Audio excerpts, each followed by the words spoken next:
Halo pemirsa, selamat pagi, siang, sore, dan malam kapanpun Anda mengakses channel video ini. Saya Divi dari channel Sukses Autopilot, seorang intuitive advisor, analis energi, dan vibrasi. Membahas seputar Law of Attraction Indonesia melalui pendekatan metafisika dan hukum spiritual alam semesta. Dan untuk video Law of Attraction Indonesia ini terbagi menjadi beberapa bagian yang pemirsa bisa ikuti untuk mendapatkan gambaran atau materi yang utuh dan lengkap. Untuk itu link-link video yang terkait sudah saya pasang di deskripsi di bawah ini. Baiklah, simak terus video sampai habis. Silahkan subscribe buat yang belum, dan jangan lupa nyalakan loncengnya akan mendapatkan informasi-informasi yang terbaru dari channel ini setiap.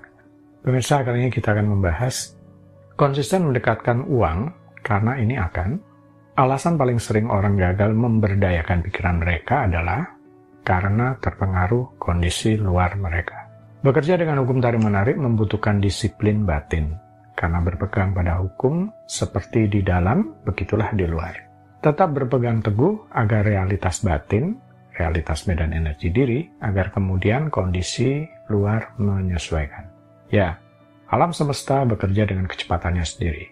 Ingat, setiap tindakan disertai reaksi yang sama dan berlawanan.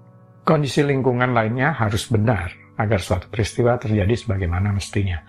Ini berarti bahwa hukum tarik-menarik mungkin memerlukan waktu berminggu-minggu, berbulan-bulan, atau bahkan bertahun-tahun untuk menghasilkan reaksi yang bermanfaat terhadap keinginan satu individu. Orang-orang mungkin menginginkan sesuatu dan mereka menginginkan itu sekarang. Sebuah pengetahuan atau cara baru yang tidak menghasilkan hasil instan tidak akan diterima dengan baik di masa sekarang. Orang-orang terlalu menginginkan hal yang instan. Di sisi lain, fakta-fakta mungkin menunjukkan kepada Anda sehingga ini mungkin tidak memberikan hasil yang diharapkan. Ini berarti bahwa di suatu tempat dalam diri Anda terdapat energi negatif walau kecil. Cukup untuk menciptakan hambatan ke dalam seluruh proses ketertarikan positif. Ingat, jika Anda menggetarkan energi negatif, Anda akan menarik energi negatif kembali ke diri Anda sendiri. Ini karena mungkin belum memahami bagaimana pikiran bawah sadar bekerja. Karena kekuatan sejati kita berasal dari pikiran bawah sadar. Jadi penting untuk memahami perbedaannya antara perannya dan peran pikiran sadar. Jika niat kita adalah untuk menggunakan pikiran untuk menarik sesuatu atau mengubah sesuatu tentang diri sendiri, maka akan sangat penting untuk menggunakan metode yang tepat untuk menyelaraskan dengan potensi besar pikiran bawah sadar ini. Untuk mengubah hasilnya, perlu mengakses pikiran bawah sadar itu sendiri sedemikian rupa sehingga memungkinkan untuk bekerja sama dan mengubah arah yang mendasari dalam pengambilan keputusan. Jauh lebih mampu daripada komputer manapun.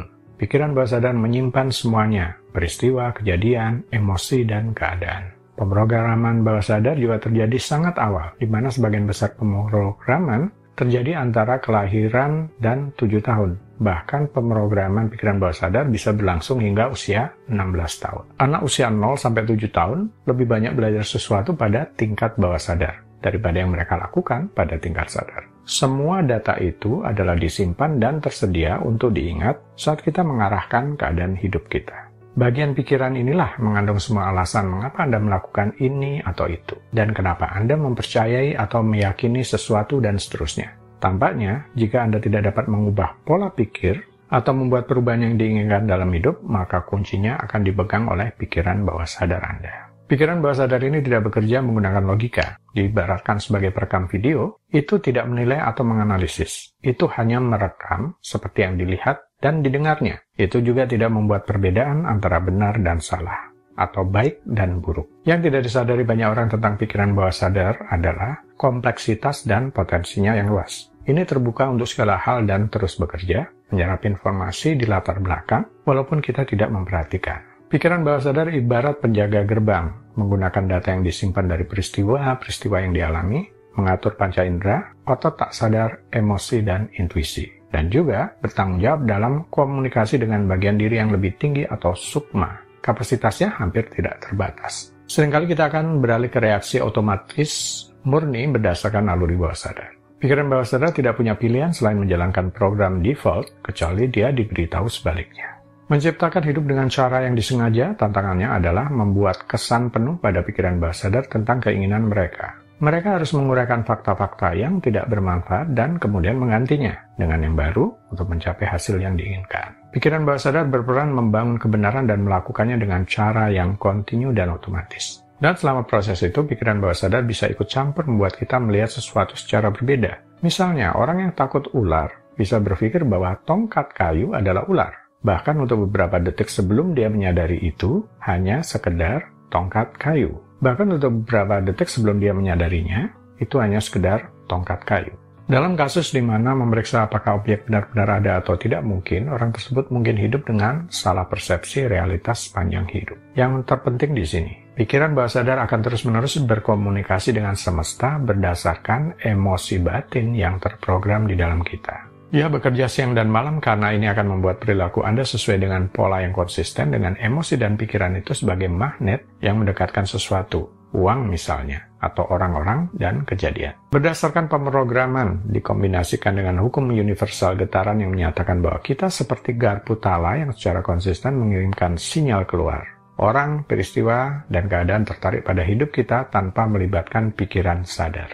Meskipun fakta-fakta ini mungkin membuat seolah-olah pikiran bawah sadar bekerja melawan kita, padahal fungsi sebenarnya untuk kelangsungan hidup. Untuk memastikan keselamatan kita, termasuk bisa merugikan yang tidak disengaja, suatu keadaan hidup yang negatif. Hal-hal yang tidak diketahui bisa dianggap menakutkan bagi pikiran bawah sadar. Jadi, dia akan menjaga agar tidak ada perubahan. Karena itu, banyak orang cenderung mengulang pikiran dan perilaku. Mereka akan tetap dalam hubungan yang tidak diinginkan, pekerjaan yang tidak diinginkan, atau selalu pergi menyusuri jalan yang sudah dikenal karena itulah yang mereka ketahui. Bahkan ketika seseorang membuat keputusan yang baru, mencoba untuk mengatasi atau mengganti sesuatu yang sudah dipertahankan oleh bawah sadar, hasilnya bisa berupa sabotase diri atau menggagalkan perubahan ini. Tapi kabar baiknya adalah, kita memiliki karunia sadar berupa kehendak bebas dan pilihan. Namun, secara sadar mengendalikan pikiran bawah sadar bukanlah sesuatu yang bisa dilakukan dengan kekerasan atau paksaan. Tindakan secara sadar menggunakan kemauan sama dengan mengirimkan sinyal perjuangan ke pikiran bawah sadar. Oleh karena itu menciptakan perlawanan. Selain itu, pikiran bawah sadar juga membaca emosi dan pikiran kita. Jika terjadi keselarasan, maka pikiran bawah sadar menerima ide atau pemikiran sebagai fakta.